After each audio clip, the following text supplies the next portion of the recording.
Police घटकात माननीय मुख्यमंत्री युवा कार्य प्रशिक्षण योजनेअंतर्गत पात्र 121 उमेदवारांची निवड।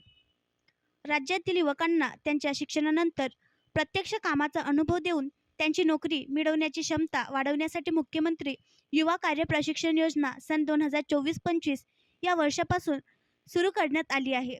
त्या संदर्भात शासनाने उमेदवारांना आवेदन अर्ज सादर करण्यासाठी www.rozgar.mahaswayam.gov.in या वेबसाईटवर सुविधा उपलब्ध केली होती। अकोला पोलीस घटकासाठी सदर वेबसाईटवर 122 मंजूर पदांकरिता एकूण 333 उमेदवारांनी आवेदन अर्ज सादर केले होते।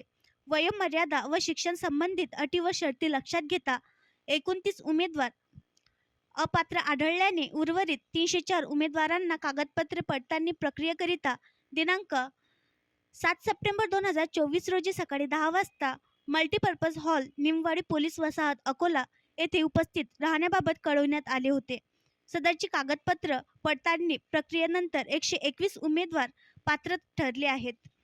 नमूद पात्र उमेदवारांना आज दिनांक 9 सप्टेंबर 2024 रोजी मल्टीपर्पज हॉल निमवाडी पोलीस वसाहत अकोला येथे रुजू आदेश देण्यासाठी बोलवण्यात आले होते। सदर वेळी उपस्थित पात्र ठरलेल्या उमेदवारांपैकी काही उमेदवारांनी आपले मनोगत व्यक्त केले। त्यामध्ये त्यांनी शासनाच्या सदर योजनेचे कौतुक करून योजनेमुळे त्यांना पोलीस विभागाचे कामकाज जवळून पाहण्याची व अनुभव घेण्याची संधी मिळणार असल्याने आनंद व्यक्त केला। सदर कार्यक्रमात उपस्थित जिल्हा कौशल्य विकास, रोजगार व उद्योजकता मार्गदर्शन केंद्र अकोला या कार्यालयातील कौशल्य विकास अधिकारी श्री गणेश बिटोडे यांनी तसेच सहाय्यक आयुक्त श्री प्रफुल्ल शेडके यांनी उपस्थित उमेदवारांना संबोधित करून सदर योजनेबाबत सविस्तर माहिती दिली। माननीय पोलीस अधीक्षक श्री बच्चन सिंग यांनी सर्व हजर झालेल्या उमेदवारांचे स्वागत करून त्यांना शिस्तप्रिय अशा पोलीस विभागामध्ये प्रशिक्षणार्थी म्हणून प्रत्यक्ष काम करण्याची संधी मिळणार असल्याने त्यांना सविस्तर मार्गदर्शन करून आवश्यक त्या सूचना दिल्या। मान्यवरांच्या हस्ते पात्र उमेदवारांना रुजू आदेश देण्यात आले।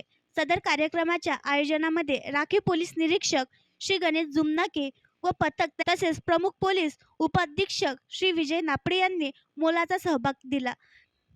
कार्यक्रमाचे सूत्रसंचालन पोलीस हवालदार श्री गोपाल मुकुंदे यांनी केले। आणखी नवीन व्हिडिओ पाहण्यासाठी आमच्या देशमुख एक्सप्रेस न्यूज चॅनलला सबस्क्राईब करा, लाईक करा आणि शेअर करा।